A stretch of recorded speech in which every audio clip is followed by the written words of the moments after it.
Saudara, Anda menyaksikan Breaking News Kompas TV bersama saya Niputu Trisnanda. Visual yang Anda saksikan ini, saudara, merupakan visual di mana Israel kembali menyerang Iran dan serangan dilancarkan pada Sabtu 28 Februari 2026. Serangan ini, saudara, tentu saja kembali mengulang situasi berbahaya di Timur Tengah saat Iran tengah bernegosiasi dengan negara Barat. Ini adalah serangan pertama Israel setelah perang 12 hari yang terjadi pada Juni 2025.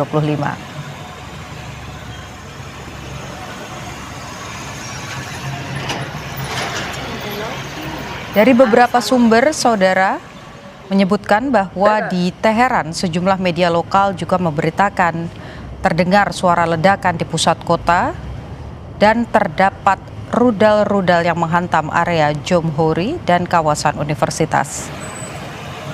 Serangan Israel ini juga terjadi saat Amerika Serikat dan Iran tengah berdialog untuk membahas program nuklir Iran di Jenewa sejak pekan lalu.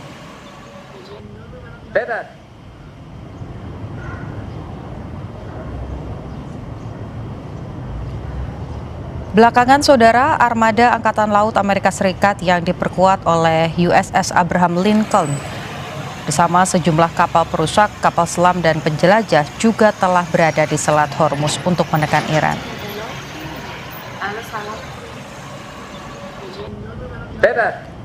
Visual yang Anda saksikan, saudara, ini merupakan visual terbaru yang kami peroleh di mana nampak sejumlah gedung-gedung ini mengalami kerusakan akibat rudal yang menghantam beberapa wilayah.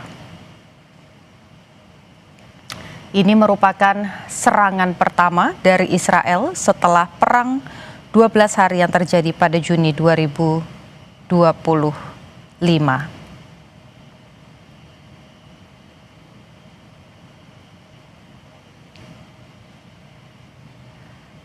Saudara, sebelumnya baik itu Israel dan juga Iran sempat melakukan gencatan senjata setelah menjalankan perang 12 hari. Namun pada Juni 2025, namun pada kali ini pada Februari 2026 serangan kembali diluncurkan.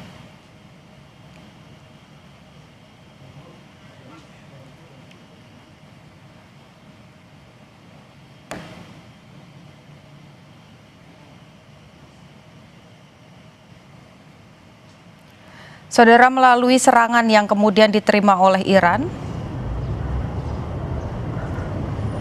Israel juga mengirimkan peringatan kepada seluruh warga untuk mempersiapkan kemungkinan adanya serangan rudal susulan.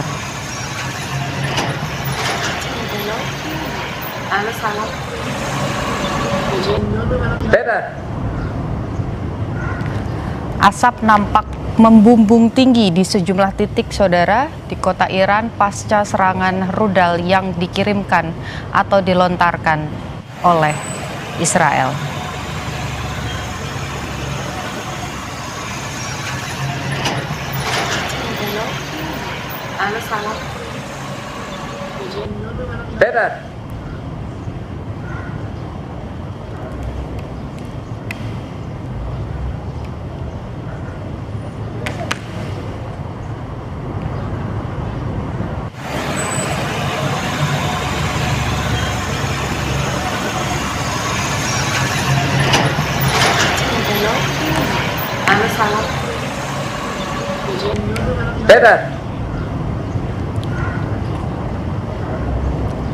Saudara, kita akan mencoba menghubungi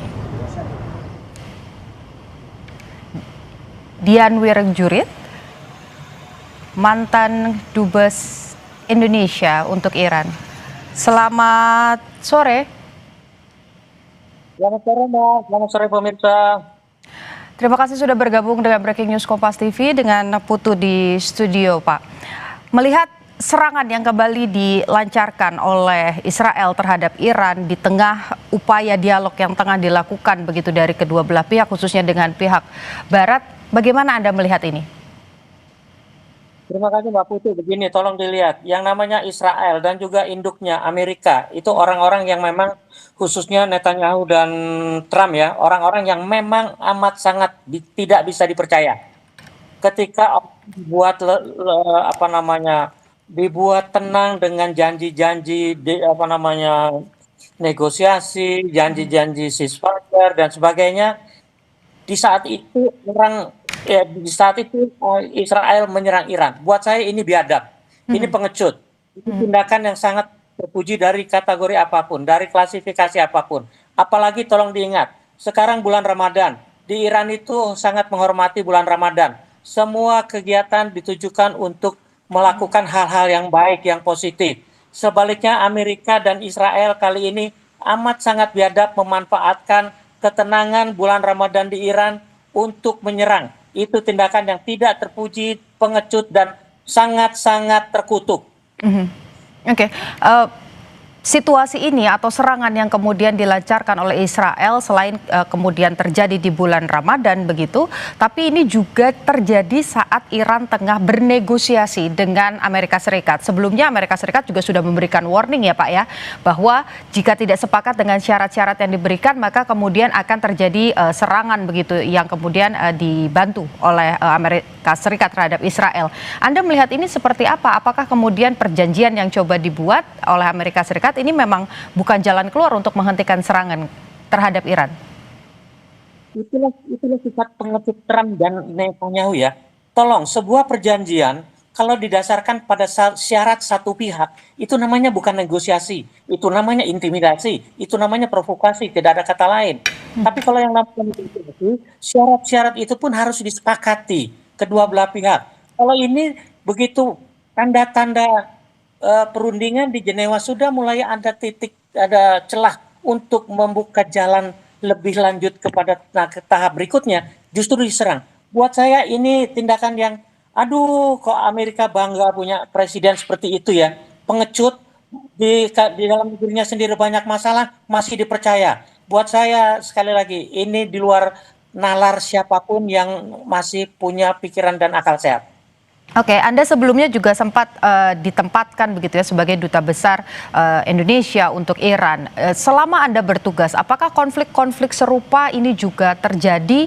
Kemudian melihat bagaimana ini terjadi di bulan Ramadan juga, apa kemungkinan yang bisa terjadi khususnya di Iran begitu? Ini juga saya, ancaman sudah berkali-kali terjadi. Dan rakyat Iran seperti biasa sudah menganggap ancaman sebagai omong kosong yang dilakukan sepanjang 47 tahun berdirinya revolusi Iran, negara Islam Iran. Tapi selama saya tugas di sana, sebagian bahkan beberapa kedutaan besar sudah menghubungi saya, datang ketemu saya, sudah meminta agar Indonesia mau menampung diplomat Iran, diplomat mereka kalau Israel menyerang Iran. Saya tanya kenapa? Karena Indonesia adalah sahabat Iran dan letak kedutaan Indonesia itu memang di dekat instalasi atau bangunan yang memang terkait dengan resolusi. Nah, buat saya ternyata sampai yang tugas yang sampai kemarin atau hari ini, semua ancaman itu memang tidak dibuktikan. Tapi sebenarnya kemarin dua janji-janji yang janji-janji manis oleh diplomat Amerika dan maaf ya, IAEA yang ikut berunding di Jenewa itu buat saya juga tidak perlu spesial. Selain mereka bias dan memihak Barat. Inilah akibatnya. Informasi yang disampaikan mereka itu semua berbeda, membelah, membelah sehingga ini yang terjadi hari ini. Buat saya sama sekali belum dugaan. Oke, kalau melihat ini memang informasinya masih sedikit sekali Pak yang bisa kami peroleh begitu ya terkait dengan serangan ini titiknya di mana saja. Tapi kalau melihat visual-visual yang mungkin juga Anda bisa saksikan di layar kaca begitu, daerah-daerah yang menjadi serangan Israel di Iran, ini apakah memang ini wilayah apa Pak? Permukiman atau wilayah militer atau memang bahkan di situ juga banyak warga negara Indonesia Pak? Iran itu ketiga di bagian utara adalah daerah setelah pegunungan adalah daerah hijau sampai Laut Kaspia. Dua pertiga sampai ke Laut Persia itu adalah padang pasir dan gunung batu. Di semua tempat itu ada kampung-kampung atau pemukiman, tapi dapat dikatakan bukan tempat penduduk padat.